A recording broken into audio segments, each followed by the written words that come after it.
Welcome to Not Milk Never Milk. Subscribe if you're lactose intolerant. You start by checking essentials. Confirm the Sonoff motion sensor model and whether it needs batteries or USB. Power it on now. Press the setup button until the LED blinks fast. Make sure your phone is on the same too. 4 GHz Wi-Fi network and you have the network password handy. Open the WeLink app or prepared flashing tool.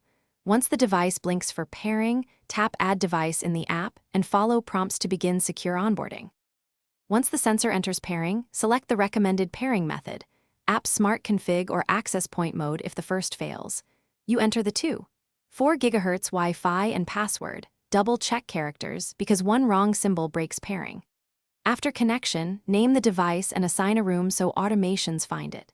If you need local control, now is the time to flash Tasmoda or set up MQTT, make a firmware backup first, and only proceed if you understand serial or OTA flashing to avoid bricking. Install the sensor at about 2 to 5 meters height, pointing at the main travel path. This gives reliable coverage without false triggers. Test motion detection by walking through the field and observe app notifications or MQTT messages. Tune sensitivity and timeout until it matches your needs. If pairing or detection fails, perform a factory reset, move the sensor closer to the router and retry, or reflash firmware carefully. One key tip: check battery voltage first. Low power causes intermittent connectivity more often than anything else. Thanks for watching. If this was helpful, leave a like and consider subscribing. See you next time.